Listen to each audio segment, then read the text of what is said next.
और इसी बीच एक बड़ी खबर आपको बता दें, मिडिल ईस्ट में तनाव को लेकर भारत सरकार अलर्ट मोड पर है। इसी को लेकर सुरक्षा परिषद की एक बैठक हुई। बैठक में नरेंद्र मोदी की मौजूदगी थी और लगातार आपको बता दें इस विषय पर चर्चा हुई है। ये बड़ी खबर आपको बता रहे हैं, मिडिल ईस्ट में तनाव पर भारत सरकार अलर्ट। कल कैबिनेट सुरक्षा परिषद की बैठक हुई। सीसीएस की बैठक में पीएम मोदी शामिल हुए। सीसीएस में मिडिल ईस्ट के हालात पर चर्चा भी हुई। तेल की सप्लाई और लाल सागर पर भी चर्चा हुई। सूत्रों के हवाले से जानकारी मिल रही है। ये बड़ी खबर आपको बता रहे हैं, भारत सरकार भी अलर्ट मोड पर है। मिडिल ईस्ट में जो लगातार तनाव बढ़ता जा रहा है, इसको लेकर बीते दिन सुरक्षा परिषद की बैठक होती है, जिसमें प्रधानमंत्री नरेंद्र मोदी की मौजूदगी देखी गई। आपको बता दें चर्चा लगातार चलती रही इसी मुद्दे पर, यानी कि मिडिल ईस्ट के ताजा हालात के ऊपर। साथ ही तेल की सप्लाई और लाल सागर पर भी चर्चा हुई। ये बड़ी खबर आपको बता रहे हैं, तो बड़ी जानकारी आपको दे रहे हैं। देखिए, मिडिल ईस्ट में लगातार तनाव बढ़ता जा रहा है। ऐसे में थर्ड वर्ल्ड वॉर की आशंका भी व्यक्त की जा रही है। स्थिति लगातार तनावपूर्ण बनी हुई है और ऐसे में भारत सरकार भी अलर्ट मोड पर है। देखिए, लगातार आपको जानकारी हम दे रहे हैं, लेकिन इस वक्त हमारे साथ आपको बता दें रक्षा विशेषज्ञ जुड़े हुए हैं। यूके देवनाथ जी हमारे साथ है, कर्नल शैलेंद्र जी हमारे साथ है, मेजर जनरल संजय मैस्टन जी भी हमारे साथ है। आप सभी का रिपब्लिक भारत में बहुत बहुत स्वागत है। लेकिन सबसे पहले यूके देवनाथ जी, सवाल आपसे। हम देख रहे हैं यहाँ पर इजरायल की तरफ से हमास का खात्मा किया जा चुका है, हिजबुल्लाह का खात्मा किया जा रहा है, हुती विद्रोहियों को लेकर के भी लगातार रणनीति बनाई जा रही है। लेकिन अब ईरान की एंट्री भी हो चुकी है।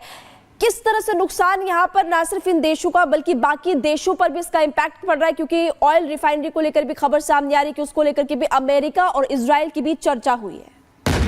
जी हाँ, आप देखेंगे कि इस युद्ध का जो असर है वो पूरे दुनिया पे पड़ रहा है। पहली बात तो है कच्चे तेल की जो कीमतें हैं वो 5%, 10% बढ़ गई हैं। दूसरी बात यह है कि दुनिया भर में जितने स्टॉक्स एक मार्केट है वो क्रैश होने के कगार पर खड़ा है। तीसरी बात आपने देखा भारत में भी इसका असर हुआ है। प्रधानमंत्री मोदी जी ने कल इसीलिए बहुत ही स्ट्रेटेजिकली इंपॉर्टेंट सीसीएस कमेटी का अध्यक्षता में एक मीटिंग हुई। सबसे बड़ी बात जो भारत के लिए प्रेजेंटली कल मीटिंग में डिस्कस हुई, नंबर 1, क्या गल्फ में वहाँ पर जो हमारे भारतीय काम कर रहे हैं प्रवासी भारतीय, क्या उनको वापस भारत में लाना चाहिए या उनको वहाँ से सुरक्षित निकाल के पड़ोस के किसी देश में भेजना चाहिए। इंडियन एयरफोर्स की जो एयरलिफ्ट जहाज हैं C-17 उनको तैयार रखने के लिए आदेश दे दिए गए हैं। एक और चीज़ कल की मीटिंग में जो है कि हमारे देश में अगर कच्चे तेल की कमी है तो क्या हमारे देश में इसका कोई प्रभाव पड़ेगा। तो मैं दर्शकों को बता दूं कि भारत जो है किसी भी समय स्ट्रैटेजिक पॉलिसी के तहत 3 महीने का कच्चा तेल भंडारण बना के रखता है, जिसके बड़े बड़े भंडार हमने विगत 10 साल में बना लिए हैं, बॉम्बे में, चेन्नई में, तिरुवनंतपुरम और वाइजैक में। तो अगले 10 साल में भारत सरकार की ये पहल है कि हमारी स्ट्रेटेजिक ऑयल रिजर्व का जो भंडारण है उसको हम 3 महीने से बढ़ाकर 6 महीने बनाने वाले हैं। यानी भविष्य के किसी भी युद्ध में अगर तेल की दिक्कत हुई तो भारत पर उसका कम प्रभाव पड़ेगा।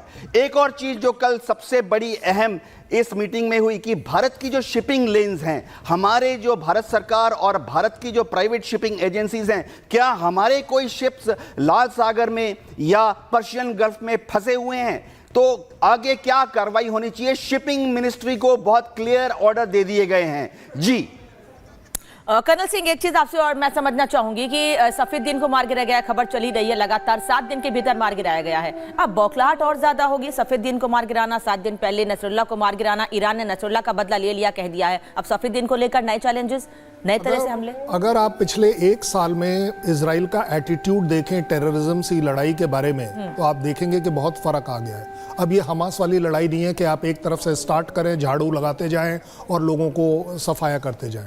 अब जो है इस बार पहली बार आप देख रहे हैं कि इजराइल ने एक नई स्ट्रैटेजी अपनाई है कि ऊपर से शुरू करो, ऊपर से गर्दन काटो, ऊपर से वो दिमाग काटो, ऊपर से वो दिल काटो, ऊपर से वो हर्ट करो उस ऑर्गेनाइजेशन को जहां वो तितर बितर हो जाए। आज की तारीख में वेदर नसरुल्लाह, चाहे हानिया, चाहे अब आप हाशिम की बात कर लें, these are only names now, it doesn't matter. लेकिन व्हाट मैटर्स इज कि आप टॉप हायरार्की खत्म कर रहे हो, सेकंड रिंग को थ्रेटन कर रहे हो, थर्ड रिंग को डिस्करेज कर रहे हो कि तू ऊपर आएगा तो तेरा भी यही हाल होगा। मुझे लगता है कि जो सबसे बड़ी अचीवमेंट इजराइल ने करी है, वो खौफ जो टेररिज्म अब से पहले इजराइल के अंदर डालता था, आज वो खौफ आपको नजर आ रहा है कि who wants to be the Hezbollah chief. क्या इस समय कोई चाहेगा कि वो हमास का चीफ रहे?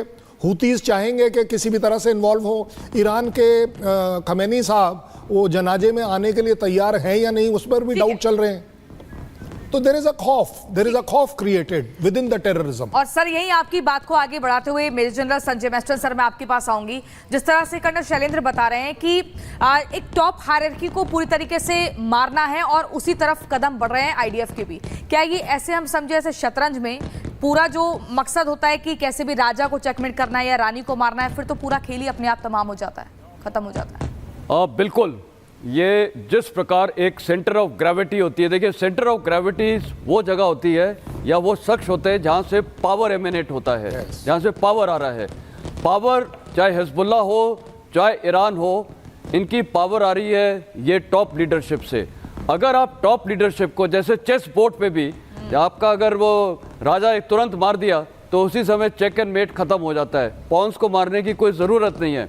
तो यहाँ पर इजराइल के पास दो ऑप्शन थे, या तो सबको टारगेट करते रहिए, खासकर जो ग्राउंड सोल्जर्स हैं, या उनकी टॉप लीडरशिप को। और मेरे ख्याल जो इजराइल ने ऐसा करके दिखाया है कि जो पहली बात तो इतने अनकन्वेंशनल चीज़ की है जो हम कल्पना भी नहीं कर सकते थे, जो पेजर अटैक्स और जो वॉकी टॉकी अटैक्स है, वो तो मेरे ख्याल एक दुनिया में मिसाल बन गई है कि ऐसे भी किसी की टारगेटिंग की जा सकती है। उसमें कौन था टारगेट? तमाम लीडरशिप, तमाम कमांड कंट्रोल, और साथ ही साथ वो इतना मोमेंटम था कि उसके बाद नसरुल्लाह को मारा और उसके बाद आज ये सैफुद्दीन को भी मार दिया है। तो ये साफ जाहिर है कि ये हेड को, जो लीडर्स हैं, इनको काटा जा रहा है। और उससे देखिए प्रभाव क्या होता है, आम जो वहाँ उनकी काडर्स हैं उस पर बहुत डीमोरलाइजिंग इफेक्ट होता है, उनका मोराल बहुत लो हो जाता है जी। वो बोलेंगे हमारे तो सारे लीडर मरते जा रहे हैं, हमारा कौन देखभाल करेगा, हमें कौन गाइड करेगा, हमें कौन ऑर्डर्स देगा। तो वो अपने इंडिविजुअली उस पर लड़ेंगे, अपनी शक्ति पे जरूर लड़ेंगे, जो कर रहे हैं अभी हिजबुल्लाह वगैरह भी। लेकिन एक लीडरशिप देखिए बहुत जरूरी है। किसी भी संस्था में, किसी भी ऑर्गेनाइजेशन में जब लीडरशिप कोलैप्स होता है तो उससे पूरे असर मोराल पे पड़ता है। मतलब कि आतंक के आका कोई अगर समाप्त किया जाएगा तो उसके बाद जितने भी आतंकी है वो और ज्यादा डर जाएंगे। आप सभी पास लौटेंगे, लेकिन इसी बीच एक बड़ी खबर बता दें अपने तमाम दर्शकों को। एक बड़ी खबर इस वक्त मिल रही है ईरान पर। अमेरिकी, आपको जानकारी दें, राष्ट्रपति का बयान भी सामने आया। ईरान पर अमेरिकी राष्ट्रपति का बयान सामने आया। ईरान के तेल ठिकानों पर हमले का विचार किया जा रहा है।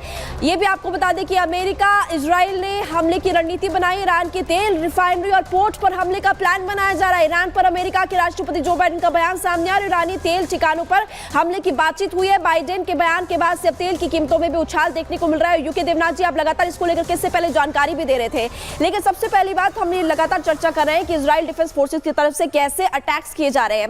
एक बड़ा मैसेज यहां पर दिया गया है कि आतंक का सफाया होगा, आतंक खत्म होगा। भारत को भी इससे सीख लेने की जरूरत है, क्योंकि हमने देखा है हमारे पड़ोसी देश जो लगातार आतंकी घुसपैठ करते हैं, इस तरह की हरकतें करने की कोशिश करते हैं।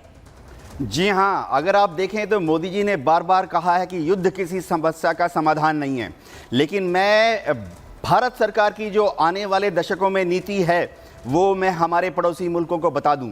चाहे हमारा पड़ोसी पश्चिम में हो या उत्तर में, उसने अगर गुस्ताखी की, उसने अगर आतंकवादियों का इस्तेमाल करके पश्चिम से घुसपैठ करने की कोशिश की, जैसा हम देखते हैं कि शरारती तत्व कभी कभी कश्मीर में कर देते हैं, उनको इसकी भरपूर सजा मिलेगी। इंडियन एयरफोर्स, इंडियन आर्मी और हमारे नेवी और ख़ास तौर से हमारे रिसर्च एंड एनालिसिस विंग के जो स्पाइज हैं, हमारे एजेंट हैं, वो तैयार हैं। कहीं पर भी किसी खड्डे पे छुपे हों, हम भी इनको ढूंढ ढूंढ कर मारेंगे, लेकिन हाँ, इसको हम तय करेंगे कब, कहाँ और कैसे। कर्नल सिंह, अभी जो ब्रेकिंग बताई थी महिमा ने, जो खबर बताई है, मैं उस पर आपसे जानना चाहूंगी कि ईरान के तेल ठिकानों पर हमला, हालांकि अभी हाइपोथेटिकल बात है, कोई तैयारी ऐसी है नहीं, किया जा सकता है। अगर होता है तो ग्लोबल असर तो उसका पड़ेगा ही ना, क्योंकि बड़ा हब है ईरान तेल का। देखिए, मैं बड़ी जिम्मेदारी से ये बात समझाने की कोशिश करूंगा कि लड़ाई एक अपनी जगह है, टेररिज्म एक अपनी जगह है और इकोनॉमिक इंटरेस्ट एक बिल्कुल अलग जगह है। अगर यूएस इस तरह की इररिस्पॉन्सिबल स्टेटमेंट देता है कि चलिए जी रिफाइनरीज और ऑयल रिजर्व्स को हम टारगेट करेंगे, फ़ायदा क्या होगा? क्या उससे उन्हें लगता है कि ईरान जो है वो घुटने पर आ जाएगा? क्या उसे लगता है कि यूएस के ऊपर असर नहीं आएगा? पूरी दुनिया पर असर आएगा। ये अभी आप जब बात कर रही है, स्पेकुलेटिव बात चल रही है, तब आप देख रहे हैं कि इंडियन जो मार्केट है वो 2% आज सवेरे डाउन हुई है। क्यों हुई है? क्योंकि लोग पूरी की पूरी दुनिया में एक इस तरह का इंप्रेशन बनता चला जा रहा है कि काफ़ी कुछ होने वाला है और जिसमें नुकसान होगा, और नुकसान सबका होगा। अगर कोई ये सोचे कि इजराइल वहाँ पर ऑयल प्राइसेस पर फर्क नहीं पाएगा, वो गलत है। उन्हें अगर लगता है कि यूएस पर नहीं आएगा, वो गलत है। मुझे लगता है कि इकोनॉमिक इंटरेस्ट और टेररिज्म इंटरेस्ट अलग है। आप हायरार्की को मारिए, आप वो जो एमुनेशन डंप्स हैं उनको मारिए, आपके जो रिजर्व्स आपको दिखाई दे रहे हैं एज मिसाइल, उन जगहों को डिस्ट्रॉय करिए। आप वो वॉर वेजिंग मशीनरी जो ईरान ला रहा है, हूती ला रहा है, हमास ला रहा है, उन सबको डिस्ट्रॉय करिए। But why do you require कि सीधे टारगेट? और उसका देखिए सबसे बड़ा गलत इंप्रेशन क्या आया कि अब ईरान ने डिक्लेयर कर दिया कि अगर हमारे रिफाइनरीज और ऑयल रिजर्व पर अटैक होगा तो हम सऊदी वाले पर अटैक कर देंगे, कि हम वहां की रिफाइनरीज को बर्बाद कर देंगे। क्यों? क्योंकि एम फिर अब ये हो जाएगा कि किसी भी तरह पूरी दुनिया को इसके अंदर चपेट में लो, मिलाओ, सारे के सारे रोएंगे, तब कहीं जाकर कोई रुक पाएगा। ये ईरान का क्लैरिटी के साथ बोलना है। सो आप अगर किसी भी तरह से यूएस जैसा कंट्री अगर रिफाइनरीज की बात कर रहा है, ठीक है, it's a good strategic target, but मुझे लगता है as a overall economic interest जो दुनिया का है, उस पॉइंट ऑफ व्यू से इस तरह के टारगेटिंग नहीं करनी चाहिए। बिल्कुल, बहुत ही महत्वपूर्ण बातों का सर जिक्र कर रहे हैं, लेकिन major general Sanjay Meston sir, मैं ये समझना चाहूंगी, जिस तरीके से यहाँ पर अब सीधा इकोनॉमिक इंटरेस्ट टारगेट आ गया है कि वहां पर हमें ऑयल रिफाइनरीज को हमला करना है, लेकिन इसको टारगेट करने के पीछे क्या बड़ा फायदा हो सकता है और क्या सच में ऐसा किया जाएगा? ये सिर्फ डराने के लिए है कि इतना बड़ा नुकसान क्यों ईरान झेलने के लिए तैयार होगा, इससे पहले वो डर जाए, अपने कदम यहाँ पर रोक ले, या ऐसा किया जाएगा? और किया जाएगा तो कितना बड़े नुकसान की आशंका? बड़ा अच्छा सवाल आपने पूछा है। मेरे को लगता है ऑयल रिफाइनरी एक बहुत बड़ा इकोनॉमिक और स्ट्रैटेजिक टारगेट है। क्या उस पर होगा हमला या नहीं होगा, और इसमें किसको क्या फ़ायदा है? देखिए, अगर आप थोड़ा हिस्टोरिकली जाइए, जब भी यूएस ने और वेस्ट ने सैंक्शंस लगाए ईरान पे, और उन्होंने भारत को भी बोला था कि हम ईरान से ऑयल इंपोर्ट नहीं करना चाहिए। कारण क्योंकि ईरान की जो इकनॉमी है वो ऑयल से चल रही है, और जितना भी ये हथियार डेवलपमेंट सब चल रहा है वो ऑयल से ही चल रहा है। तो अगर उनकी ये स्ट्रेटेजिक रिफाइनरीज को बर्बाद किया जाएगा तो सबसे असर तो पहला ईरान पे डायरेक्टली पड़ेगा, और उनका जो फंडिंग है, जो इकोनॉमिक रिसोर्सेज है, वो काफ़ी कम हो जाएंगे। तो उनकी मिलिट्री जो पावर है उसमें भी काफ़ी फ़र्क पड़ेगा, क्योंकि जब पैसे नहीं है तो आप कैसे आगे डेवलपमेंट करेंगे? विश्व में क्या फ़र्क पड़ेगा? देखिए, अभी यूएस इलेक्शंस भी हैं, और इसीलिए ये टाइमिंग ऑफ स्ट्राइक बहुत बड़ी चीज़ है। यूएस इलेक्शंस अगर होते हैं तो ये कॉस्ट तो बढ़ेगी, cost of oil prices all over the world increase है, रशिया को फायदा होगा, और बाकी ये जो गल्फ कोऑपरेटिंग कंट्रीज हैं, जीसीसी, उनको भी फायदा होगा। तो सॉरी सर, रोक रही हूँ आपको मैं, रशिया पर आगे भी बात करेंगे हम, लेकिन इस बीच एक और बड़ी खबर आ रही है। बैरूत में एयरपोर्ट के पास बड़ा धमाका हुआ है। एयरपोर्ट के पास ये बड़े हमले, बड़े धमाके की खबर सामने आ रही है। आईडीएफ ने एयरपोर्ट के पास बड़ा धमाका किया है। बैरूत में ये बड़ा धमाका किया गया। दरअसल बैरूत में हिजबुल्लाह के ठिकानों पर लगातार हमले जारी हैं, और इस बीच एयरपोर्ट के आसपास हमले, क्योंकि वहां कमर्शियल एरिया भी होता है, थोड़ी दूरी पर रेजिडेंशियल एरिया भी होता है। तो क्या आम लोगों को नुकसान हुआ है? क्योंकि इजराइल की ओर से लगातार ये दावे किए जा रहे हैं कि जितने भी हमले अब तक किए गए हैं उसमें आम लोगों को कोई नुकसान नहीं हुआ है, लेकिन एयरपोर्ट के पास ये धमाका